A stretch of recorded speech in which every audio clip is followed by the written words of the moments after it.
तो चलिए आज बात करते हैं एक बड़े ही जरूरी टॉपिक पर। जब स्टॉक मार्केट मुश्किल दौर से गुजर रहा हो तो हमें क्या करना चाहिए, और इसके लिए हम सबक लेंगे बाजार के बड़े बड़े दिग्गजों से। अक्सर होता है ना कि जब अपना इन्वेस्टमेंट पोर्टफोलियो देखते हैं और सब कुछ लाल लाल नजर आता है तो एक टेंशन सी हो जाती है।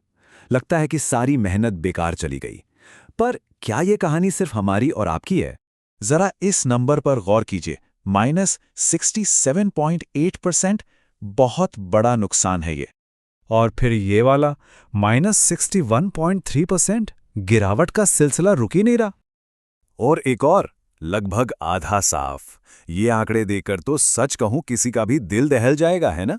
तो ये जो नंबर्स हैं, ये कोई छोटी मोटी गिरावट नहीं है। ये बाजार में आए एक बहुत बड़े झटके का सबूत है। लेकिन पता है सबसे मजेदार बात क्या है? ये नहीं कि गिरावट कितनी हुई, बल्कि ये कि ये गिरावट हुई किसे। और यहीं पर कहानी में आता है असली ट्विस्ट। ये जो पोर्टफोलियो है ना, ये किसी नए नवेले या औसत निवेशक के नहीं हैं। तो फिर ये किसके हैं? ये उन लोगों के हैं जिन्हें हम सब बाजार का गुरु मानते हैं। जी हां, आपने सही सुना। बड़े बड़े खिलाड़ी भी इस झटके से बच नहीं पाए।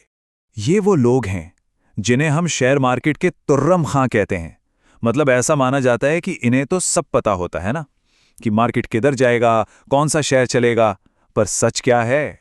तो अब देखिए अपनी स्क्रीन पर वो जो डरावने नंबर्स हमने देखे थे, वो इन्हीं के हैं। लिस्ट में सबसे ऊपर देखिए डॉली खन्ना जी, पोर्टफोलियो लगभग 68% नीचे। और ये कहानी सिर्फ इनकी नहीं है। आशीष धवन, विजय केडिया, आशीष कचोलिया, मुकुल अग्रवाल, मतलब लाइन से बड़े बड़े नाम हैं और सबको तगड़ा नुकसान हुआ है। इससे एक बात तो बिल्कुल साफ हो जाती है कि बाजार की इस आंधी से कोई नहीं बचा। तो इस सब का मतलब क्या निकलता है? मतलब बहुत सीधा और सिंपल है।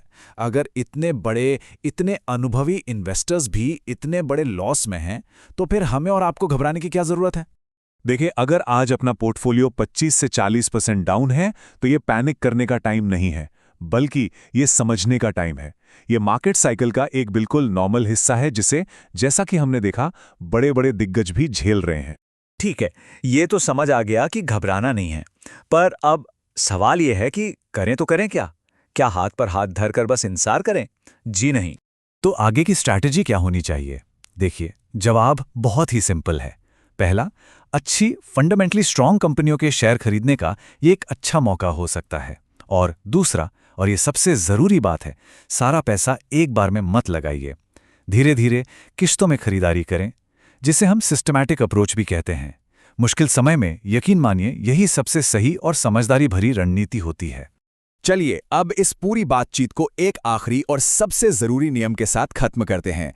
ये एक ऐसा प्रिंसिपल है जो हर इन्वेस्टर को हमेशा हमेशा याद रखना चाहिए। मार्केट कितना भी गिरे, सिचुएशन कितनी भी खराब लगे, इन्वेस्टमेंट का एक बुनियादी उसूल है जो कभी नहीं बदलता। और वो नियम ये है कि मनुष्य हो या शेयर मार्केट, जाना इनको ऊपर ही है। देखिए, बुरे दौर आते हैं और जाते भी हैं, लेकिन आखिर में ग्रोथ और प्रोग्रेस ही डेस्टिनेशन है। तो बस धैर्य बनाए रखें और सही स्ट्रैटेजी के साथ आगे बढ़ते रहें।